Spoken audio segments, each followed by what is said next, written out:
Listo, volvemos. Vamos a compartir pantalla.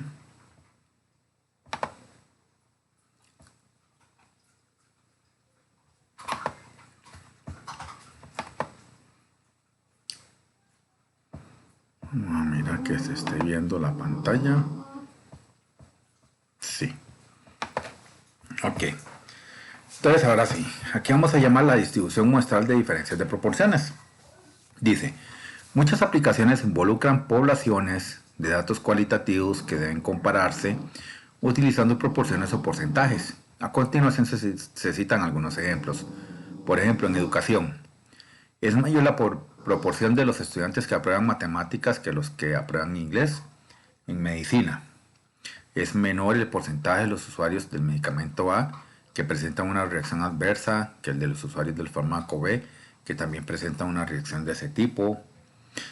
Administración, hay diferencia entre los porcentajes de hombres y mujeres en posiciones gerenciales.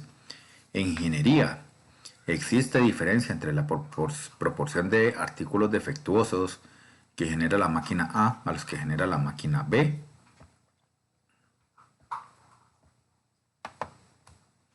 Cuando el muestreo procede de dos poblaciones binomiales y se trabaja con dos proporciones muestrales, la distribución muestral de diferencia de proporciones es aproximadamente normal para tamaños de muestra grandes.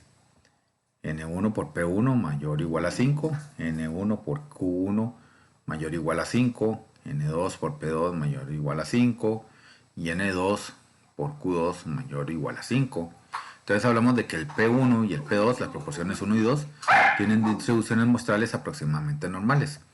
Así que su diferencia P1 menos P2 también tiene una distribución muestral aproximadamente normal.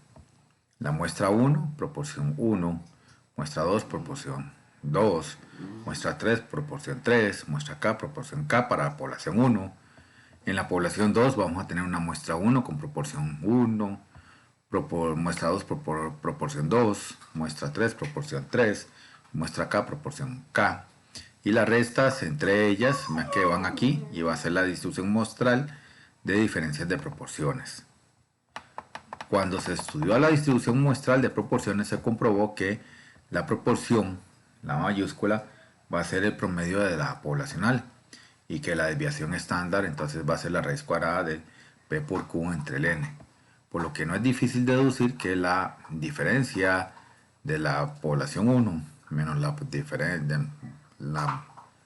la diferencia entre la media proporcional 1 y la media proporcional 2 va a ser la poblacional 1, la proporción poblacional 1 menos la proporción poblacional 2, y que la desviación estándar de cada una de esas poblaciones, las restas, va a ser simplemente la raíz cuadrada de la multiplicación de la proporción poblacional 1 por la muestral 1 entre el tamaño de la muestral 1 más la proporcional o poblacional 2 entre las de muestrales 2 entre el tamaño de las muestrales 2.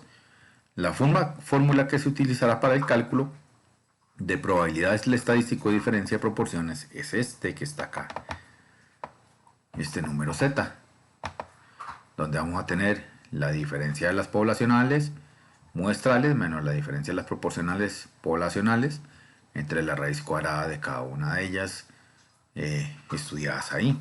Por ejemplo, los hombres y las mujeres adultos radicados en una ciudad grande del norte difieren en sus opiniones sobre la promulgación de la pena de muerte para personas culpables de asesinato.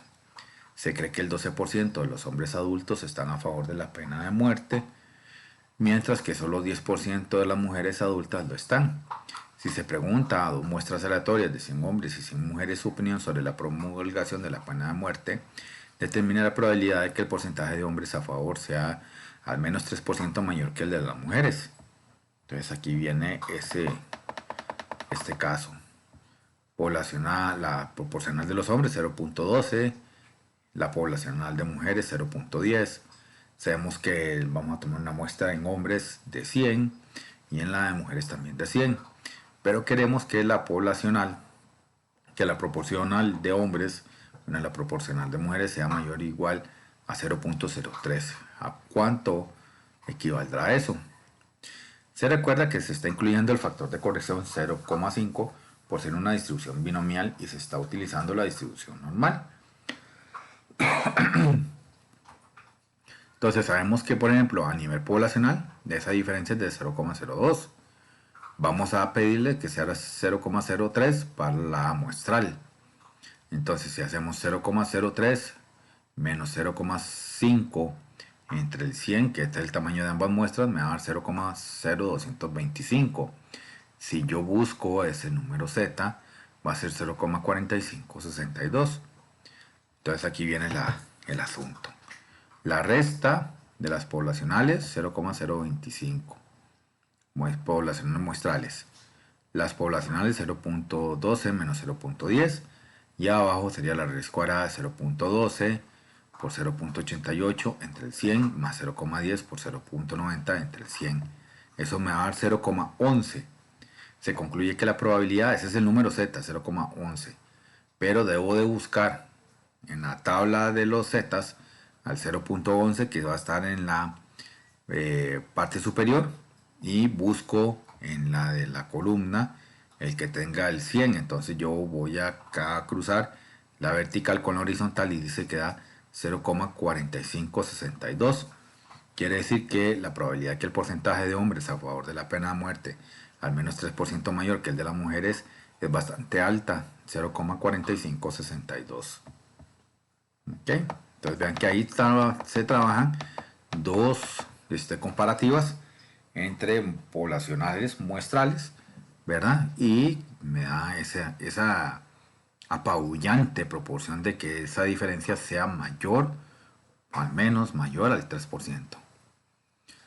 Una encuesta del Boston College constó de 320 trabajadores de Michigan que fueron despedidos entre 1979 y 1984. Se encontró que el 20% habían estado sin trabajo durante por lo menos 2 años. Supóngase que tuviera que seleccionar otra muestra aleatoria de 320 trabajadores de entre todos los empleados despedidos entre 1974 y 1984. ¿Cuál sería la probabilidad de que su porcentaje muestral de trabajadores sin empleo durante por lo menos 2 años difiera del porcentaje obtenido en la encuesta de Boston College en 5% o más? Solución. En este ejercicio se cuenta únicamente con una población de la cual se están extrayendo 2 muestras y se quiere saber la probabilidad de la diferencia de los porcentajes en esas 2 muestras, por lo que se debe utilizar la distribución muestral de proporciones, donde tengo la proporcional poblacional 1 igual a poblacional 2, ya que es una misma población. Otra de las situaciones con la cual nos topamos es que desconocemos la proporción de trabajadores despedidos entre 1979 y 1984 que estuvieron desempleados por un periodo de por lo menos 2 años.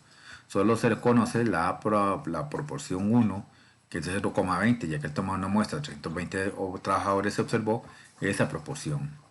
En la fórmula de distribución muestral de proporciones para el cálculo de probabilidad se necesita saber las proporciones de las poblaciones, las cuales en este ejercicio las desconocemos, por lo que se utilizará el valor de 0,20 como una estimación puntual para esa proporción. En el siguiente tema se abordará el tema de estimación estadística y se comprenderá el por qué estamos utilizando de esa manera el dato. También debe comprenderse la pregunta que nos hace este problema. ¿Cuál sería la probabilidad de que su porcentaje muestral de trabajadores sin empleo durante por lo menos 2 años difiera del porcentaje obtenido en la encuesta del Boston College en 5% más? La palabra difiera quiere decir que puede existir una diferencia a favor de la muestra 1 o a favor de la muestra 2, por lo que se tendrán que calcular 2 áreas de la distribución y al final sumarlas. Para el caso de 1.20, la muestral 1, 320 trabajadores, la muestral 2, 320 trabajadores, y sabemos que la proporción poblacional 1 es igual a la proporción poblacional 2 porque es la misma población.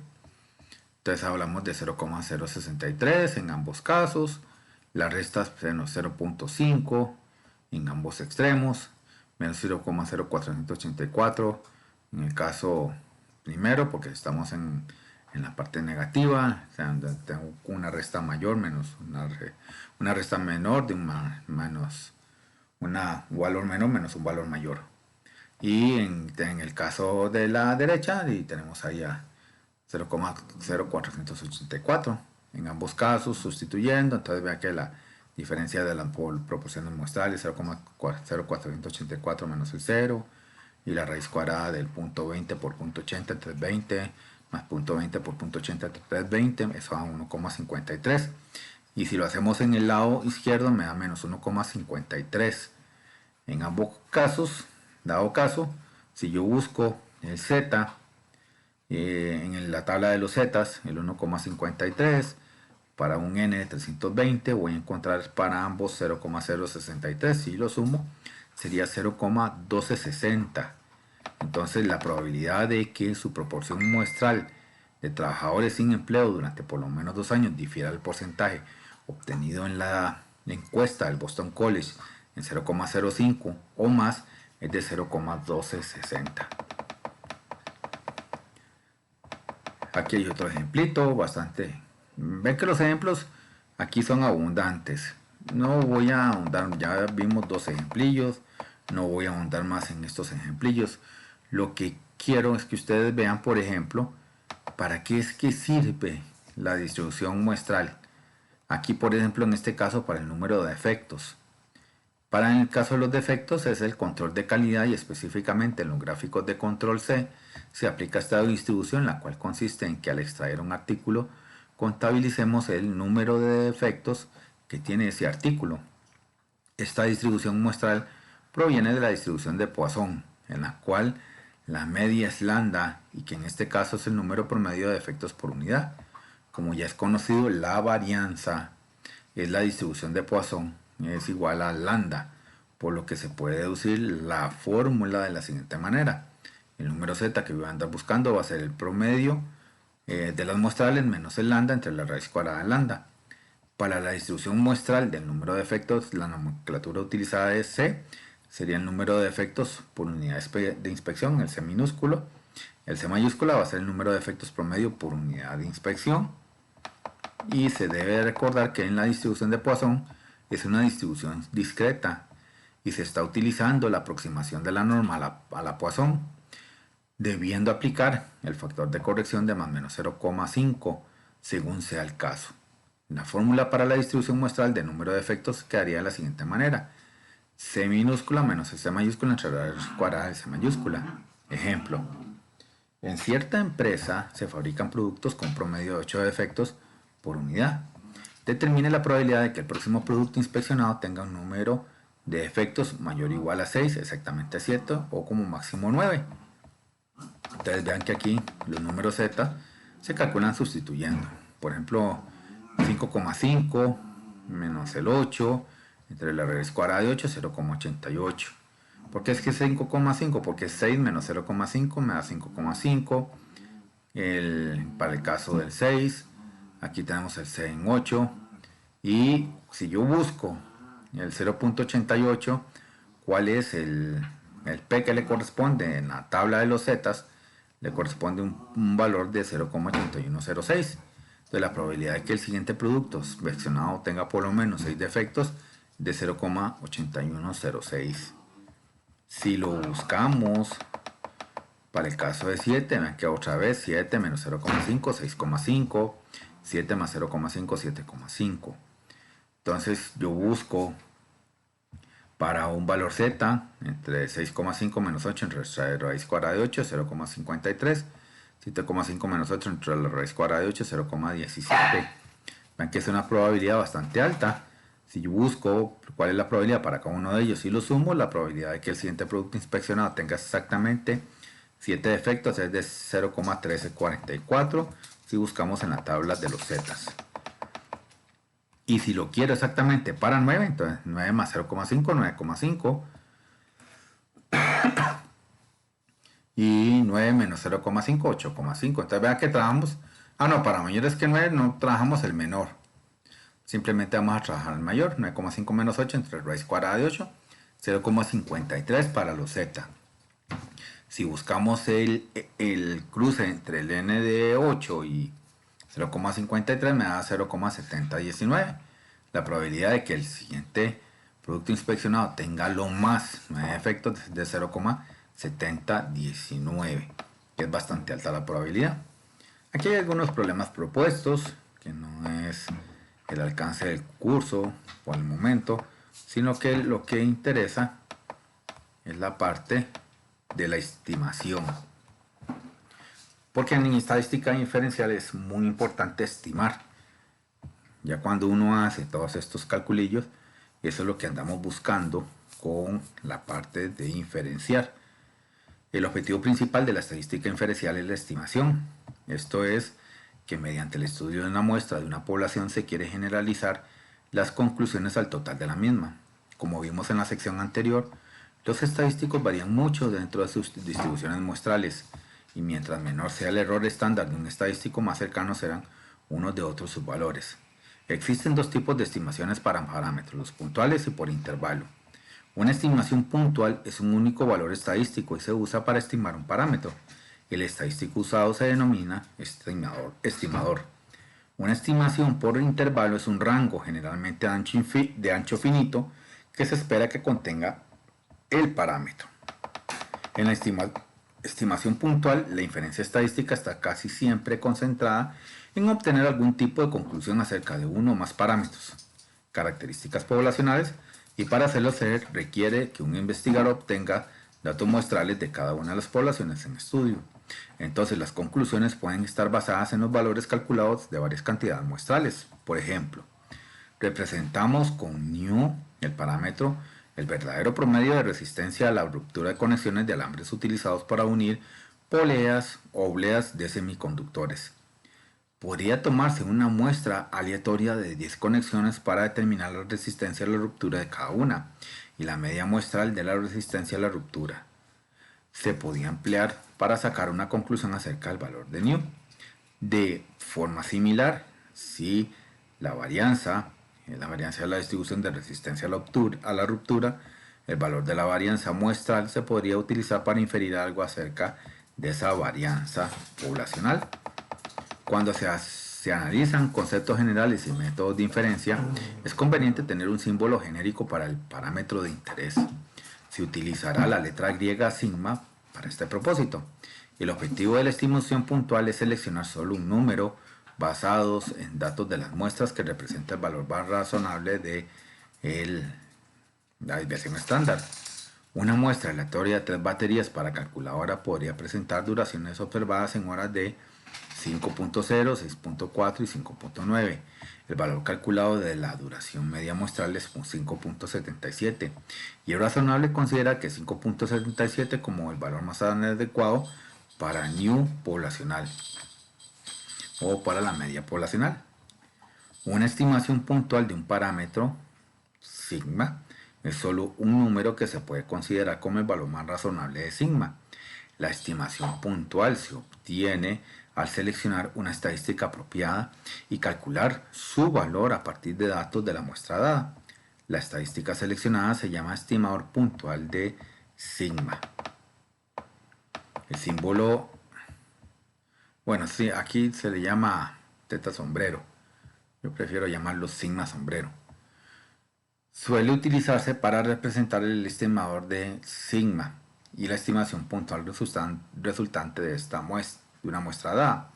Entonces, si la media poblacional sombrero es igual a la media muestral, se lee como el estimador puntual de μ es la media muestral x barra el enunciado. La estimación puntual de μ es 5.77, se puede escribir en forma abreviada como μ sombrero igual a 5.77.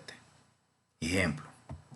En el futuro habrá cada vez más interés en desarrollar aleaciones de magnesio de bajo costo para varios procesos de fundición. En consecuencia, es importante contar con métodos prácticos para determinar varias propiedades mecánicas de esas aleaciones. Examine la siguiente muestra de mediciones del módulo de elasticidad obtenidos en un proceso de fundición a presión: 40,2, 43,9, 44,7, 44,2, 44.0, 43.8, 44.6, 43.1. Suponga que esas observaciones son el resultado de una muestra aleatoria. Se desea estimar la varianza poblacional, un estimador natural de esa varianza muestral. Un estimador natural es la varianza muestral, entonces vamos a estimar esa varianza con la muestral. Entonces a cada uno de los datos menos el promedio al cuadrado entre la suma de los datos. Entonces vean que le sacamos el promedio a todos ellos, sería 44,060625 y vamos restándole a cada uno ese promedio al cuadrado más el que sigue con la media al cuadrado, así sucesivamente hasta alcanzar que son 8 datos menos 1. Eso da 0,251.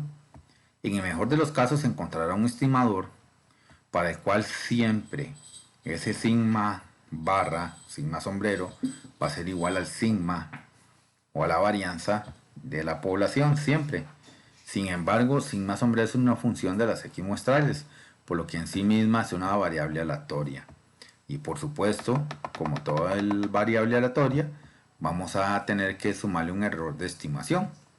Entonces el estimador preciso sería uno que produzca solo pequeñas diferencias de estimación, de modo que los valores estimados se acerquen al valor verdadero. ¿Cuáles son las propiedades de un buen estimador? Tiene que estar insesgado. Se dice que un estimador puntual, sigma sombrero, es un estimador insesgado de sigma si el error en sigma sombrero en realidad es igual al sigma para todo valor posible de sigma. En otras palabras, un estimador insesgado es aquel para el cual la media de la distribución muestral es el parámetro estimado. Si se usa la media muestral para estimar la media poblacional, se sabe entonces que la media muestral va a ser igual a la media poblacional. Por lo tanto, la media es un estimador insesgado. Se debe tener también que sea eficiente o con varianza mínima. Suponga que sigma sombrero 1 y sigma sombrero 2 son dos estimadores insesgados del sigma. Entonces, aun cuando la distribución de cada estimador esté centrada en el valor verdadero de sigma, las dispersiones de las distribuciones alrededor del valor verdadero pueden ser diferentes. Entre los estimadores de sigma, que son insesgados, selecciona el que tenga varianza mínima. El sigma sombrero resultante recibe el nombre de estimador insesgado con varianza mínima. Minimum variance, ya se me fue. Es el mínimo de la varianza del estimador insesgado de sigma. En otras palabras, la eficiencia se refiere al tamaño del error estándar de la estadística. Si comparamos dos estadísticas de una muestra del mismo tamaño y tratamos de decidir cuál de ellas es un estimador más eficiente, siempre vamos a escoger la estadística que tuviera el menor error estándar o la menor desviación estándar de la distribución de muestreo. Tiene sentido pensar que un estimador con un error estándar menor tendrá una mayor oportunidad de producir una estimación más cercana al parámetro de la población que se está considerando. Si tenemos distribuciones muestrales de medias, que sería la línea verde, y la distribución muestral de medianas, que sería la línea azul, como se puede observar, las dos distribuciones tienen un mismo valor en el parámetro, solo que la distribución muestral de medias tiene una menor varianza, por lo que la media se convierte en un estimador eficiente e insesgado. También se necesita que exista la coherencia en ese estimador. Una estadística es un estimador coherente de un parámetro de población si al aumentar el tamaño de la muestra se tiene casi la certeza de que el valor de la estadística se aproxima bastante al valor del parámetro de la población. Si un estimador es coherente, se vuelve más confiable si tenemos tamaños de muestra más grandes. Se tiene también que tener la suficiencia, es decir, un estimador es suficiente si utiliza una cantidad de información contenida en la muestra que ningún otro estimador podría extraer información adicional de la muestra sobre el parámetro de la población que se está estimando. Es decir, se pretende que al extraer la muestra, el estadístico calculado contenga la información de esa muestra. Por ejemplo, cuando se calcula la media de la muestra se necesitan todos los datos, y cuando se calcula la mediana de una muestra solo se utiliza un dato o a dos. Esto es solo el dato o los datos del centro que son los que van a representar la muestra. Con esto se deduce que si utilizamos a todos los datos de la muestra, como es en el caso de la media, la varianza, la desviación estándar, etcétera, se tendrá un estimador suficiente. Estimación por intervalos.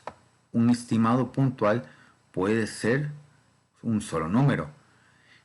No proporciona por sí mismo información alguna sobre la precisión y confiabilidad de la estimación. Por ejemplo, imagine que se usa el estadístico X barra para calcular un estimado puntual de la resistencia real a la ruptura de toallas de papel en cierta marca y suponga que ese X barra está en 9322.7. Debido a que la variabilidad de la muestra nunca se tendrá el caso de que el X barra, o el promedio de las muestras, sea igual al promedio o a la media poblacional. El estimado puntual nada dice sobre lo cercano de que está de la media poblacional. Una alternativa para reportar un solo valor del parámetro que se está estimando es calcular e informar todo un intervalo de valores factibles, un estimado de intervalo o intervalo de confianza. Un intervalo de confianza se calcula siempre seleccionando primero un nivel de confianza, que es una medida del grado de fiabilidad en el intervalo. Cuando hablamos de un intervalo de confianza con un nivel del 95% de la resistencia real promedio a la ruptura, podría tener un límite inferior de 9162.5 y uno superior de 9482.9. Entonces, en un nivel de confianza de 95%, es posible tener cualquier valor de la media poblacional entre 9162.5 y 9482.9.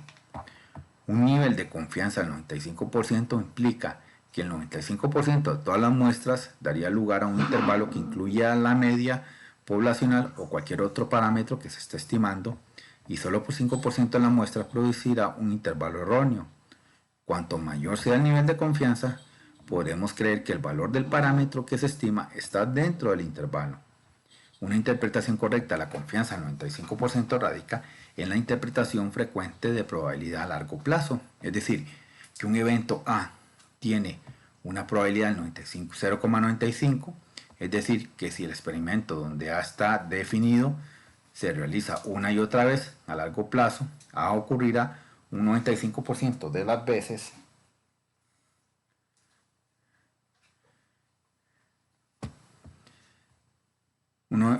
a largo plazo ocurrirá un 95% de las veces. Para este caso, el 95% de los intervalos de confianza calculados contendrán a la media poblacional.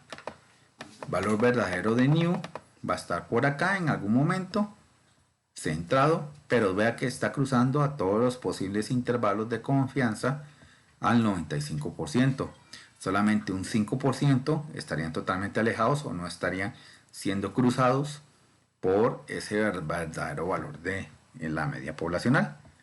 Y esta es una construcción repetida de intervalos de confianza al 95%, y se puede observar que de los 11 intervalos calculados, solo el tercero y el último no contienen el valor de la media poblacional. De acuerdo con esta interpretación, el nivel de confianza al 95% no es tanto un enunciado sobre cualquier intervalo en particular, más bien se refiere a lo que sucedería si se tuvieran que construir un gran número de intervalos semejantes.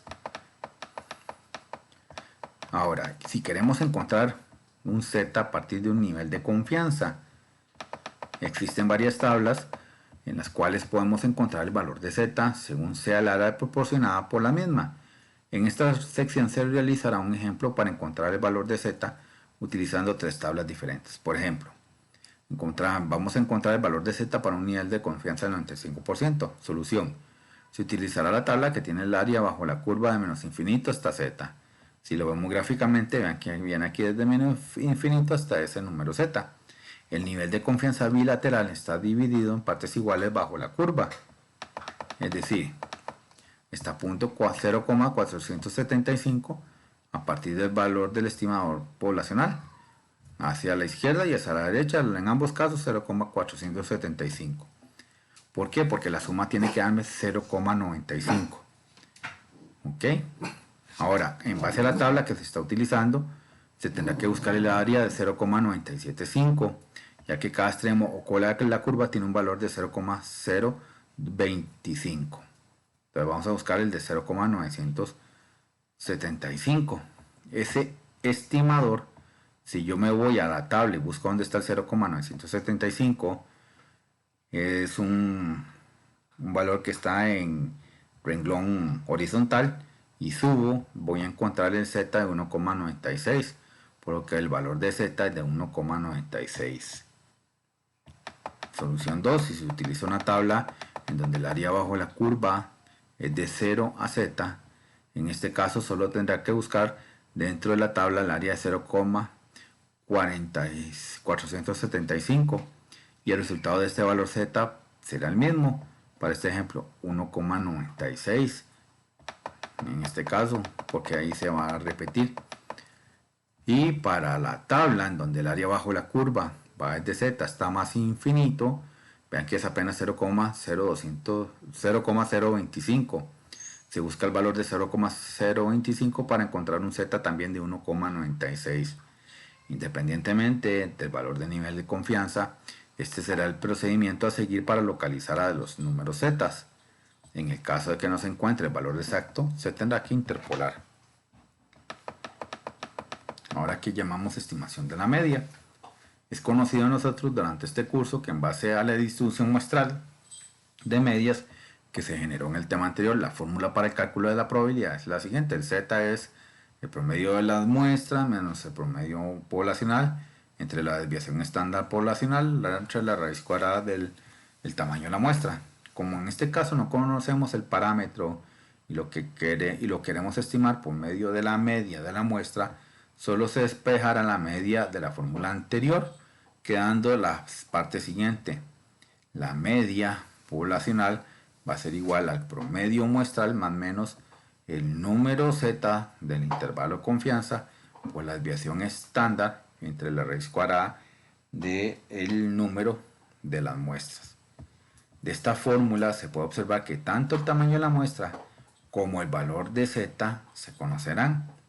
Z se puede obtener de la tabla de la distribución normal a partir del nivel de confianza establecido, pero en ocasiones se desconoce si la desviación estándar, por lo que en esos casos lo correcto es utilizar otra distribución llamada T de Student, si la población de donde provienen los datos es normal. Para el caso de tamaños de muestra grande, se pueden utilizar una estimación puntual de la desviación estándar, es decir, igual a la desviación estándar de la muestra a la de la población. El S igual a sigma. Ejemplos. Que la concentración promedio de zinc que se saca del agua a partir de una muestra de mediciones de zinc en 36 sitios diferentes es de 2,6 gramos por mililitro. Encuentre los intervalos de confianza del 95% y 99% para la concentración media de zinc en el río. Suponga que la desviación estándar de la población es de 0,3. Solución. La estimación puntual de la media poblacional es la media muestral, está en 2,6. El valor de z para un nivel de confianza del 95% es 1,96. Por lo tanto, a partir de la media poblacional igual a la media muestral más menos el número z por la desviación estándar poblacional entre la raíz cuadrada del el tamaño de la muestra. Sustituyendo, tenemos 2,6 más menos 1,96 por 0,3 entre raíz cuadrada de 36. Poniendo toda esta parte en la calculadora, da 2,50 y 2,70, porque en una voy sumando y en la otra voy restando. Entonces, para 0,95 el new mínimo va a ser 2,50 y el new máximo 2,70. Para un nivel de confianza del 99%, el valor de z es de 2,575, por lo que el intervalo será más amplio. A partir de 2,6 más menos 2,575, pues 0,3 entre raíz cuadrada de 36. Si vamos restando, va a 2,47, y si vamos sumando, 2,73. Entonces, para un punto 99, vea que el new mínimo va a ser 2,47 y el new máximo 2,73. El intervalo de confianza proporciona una estimación de la precisión de nuestra estimación puntual. Si new es realmente el valor central del intervalo, entonces el promedio muestral estima ese new sin error, o sea, esa media poblacional sin error. La mayor parte de las veces, sin embargo, el promedio muestral no será exactamente igual al promedio o a la media poblacional, y la estimación puntual es errónea. La magnitud de este error será el valor absoluto de la diferencia entre esos dos estimadores, entre la media poblacional y la media muestral, y podemos tener el nivel de confianza de que esta diferencia no excederá al número z por la desviación estándar entre la raíz cuadrada del tamaño de las muestras de n. Como se puede observar en los resultados del ejercicio, se tiene un error de estimación mayor cuando el nivel de confianza es del 99% y más pequeño cuando se reduce a un nivel de confianza del 95%. Entonces aquí tenemos un ejemplito. Dice, una empresa eléctrica fabrica focos que tienen una duración aproximadamente distribuida de forma normal con una desviación estándar de 40 horas. Si una muestra de 30 focos tiene una duración promedio de 780 horas, encuentra intervalos de confianza del 96% para la media de la población de todos los focos que produce esta empresa. Entonces, el promedio, la media muestral menos el número z por la desviación estándar entre la raíz cuadrada del tamaño de la muestra va a ser menor que la media poblacional, y eso va a ser menor que ese mismo promedio muestral más, ahora es un más, z por la desviación estándar entre la raíz cuadrada del tamaño de la muestra. Es decir, el promedio muestral 780 menos 202,054 por 40 entre la raíz cuadrada de 30 y 780 más 2,54 por 40 entre la raíz cuadrada de 30. En la parte izquierda da 765 y en la parte derecha da 795. Con un nivel de confianza del 96% se sabe que la duración media de los focos que produce la empresa está entre 765 horas y 795 horas. Y listo.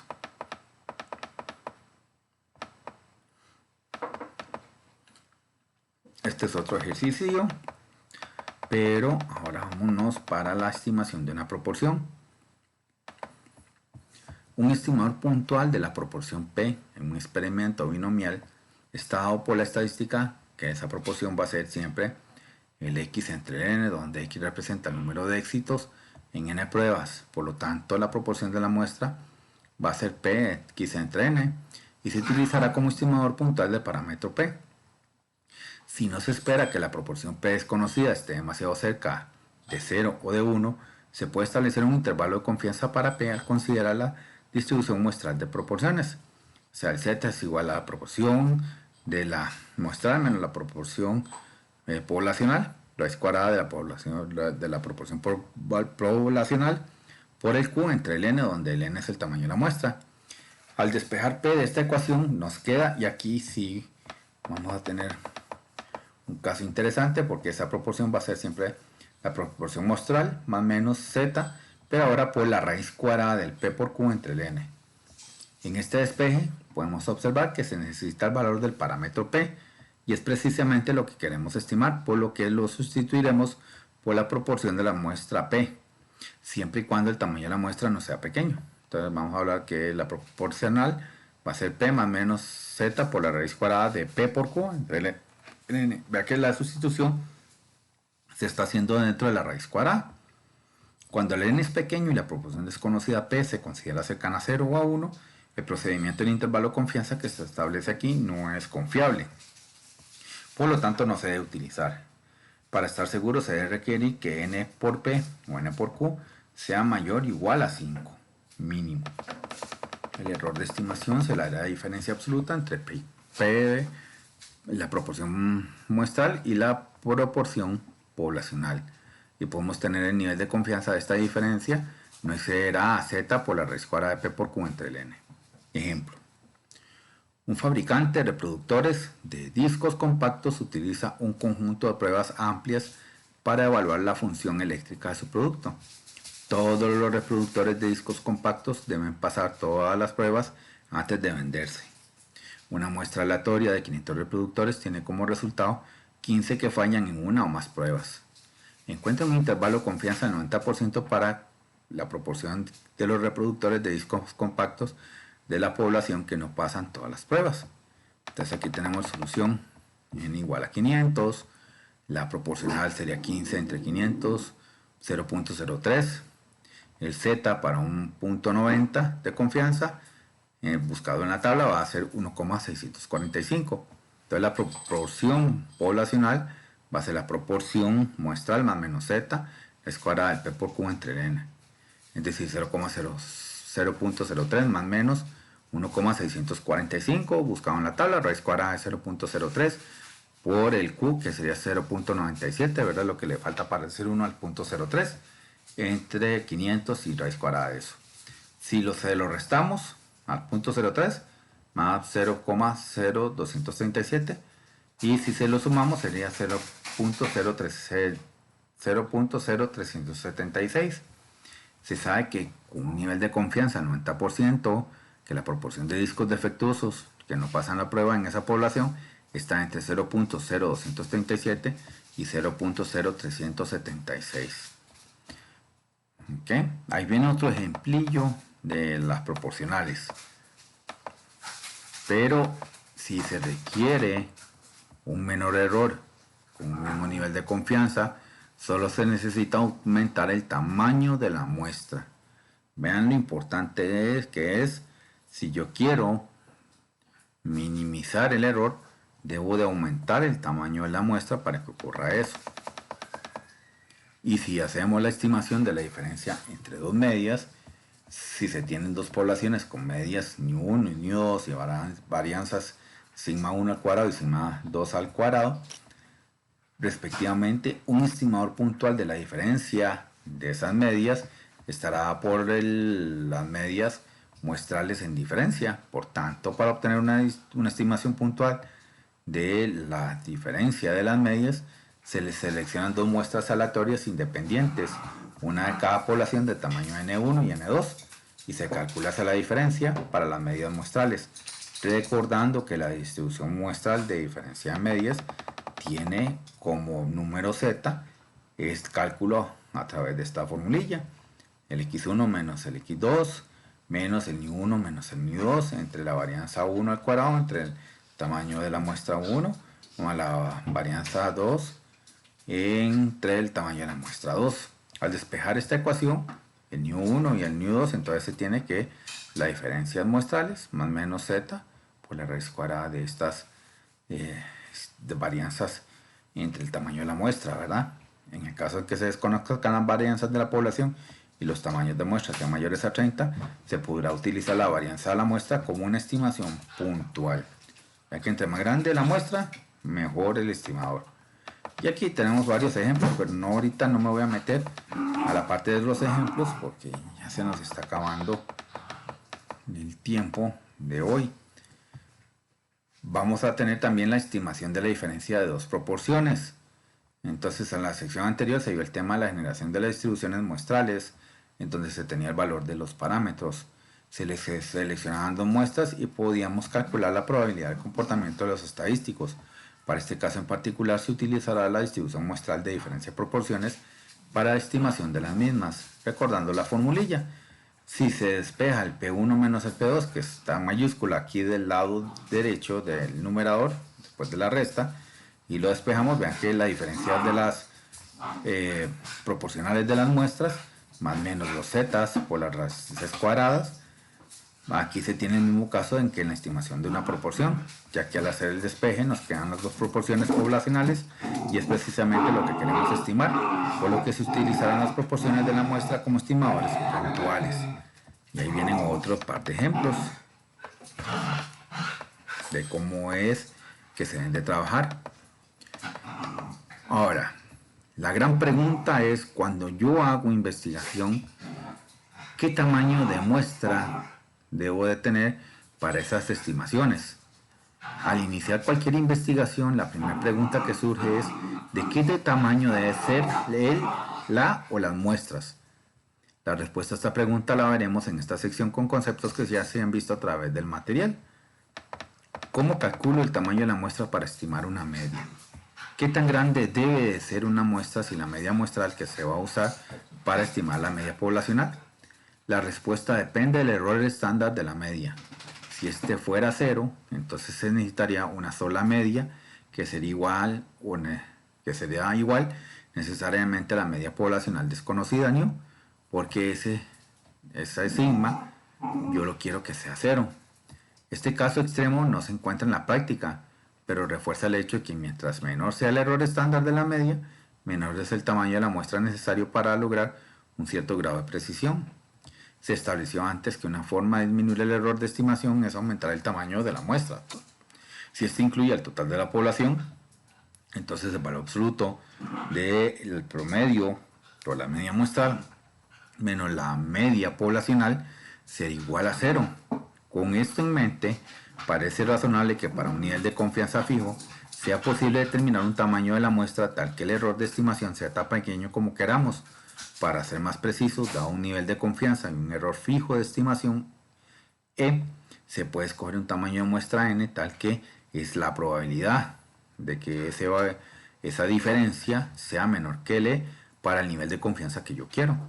Con el propósito de determinar n, el error máximo de estimación vendrá dado por E igual a z por el sigma entre la raíz cuadrada de n. De tal manera que si yo despejo al n, si se eleva al cuadrado a ambos lados de esta ecuación y se despeja el n en la ecuación resultante, tenemos que el n va a tener que ser el z por la desviación estándar entre el error que yo quiero al cuadrado. Como n debe ser un número entero, redondeamos hacia arriba todos los resultados fraccionarios. En el caso de que se tenga una población finita y un muestreo sin reemplazo, el error de estimación se va a convertir en este cálculo de la multiplicación de raíces. De nuevo se eleva al cuadrado y se despeja la n y obtenemos este n que está aquí para los errores muestrales. Y esto sería por el momento. El n, vean que es un cálculo que depende del número z que yo quiero de intervalo de confianza, de la desviación estándar que viene ya establecida o que quiero establecer, y el error que yo me quiero dar mínimo en el estimado para efectos de encontrar el estimador poblacional. ¿Ok? Ahí les va a quedar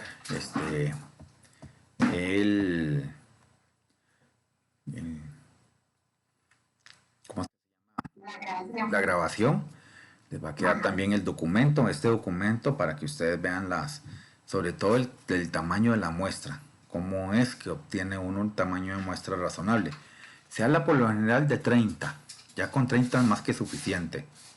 Sin embargo, en algunas ocasiones se puede trabajar muestras más pequeñas y sin embargo me va a dar un intervalo de confianza más exacto al trabajar la muestra más pequeña, como se vio en el caso de el intervalo de confianza del 95%, en donde teníamos una muestra más pequeña con respecto a un intervalo de confianza del 99%.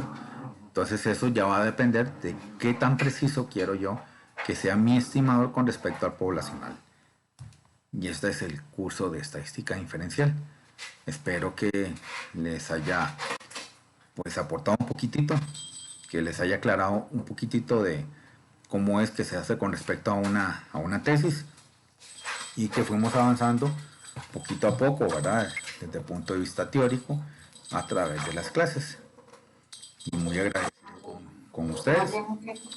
Muchísimas gracias, profesor. Ha sido usted muy amable. No, con mucho gusto y muchas gracias a ustedes por haber llevado el curso aquí conmigo. Estaré esperando entonces el envío de los trabajos finales de ustedes, y ya cuando estén todos yo les escribo ahí en el grupo y ya están todos, y que si quieren la nota entonces me escriben al privado, yo les mando la nota por el privado, ya sea que me lo envíen vía correo o que me lo pregunten vía WhatsApp. Y muchas gracias. Gracias a usted y quedamos en eso. Gracias, profesor. Buenas noches. Buenas noches. Pasen lindo fin de semana. Un gusto.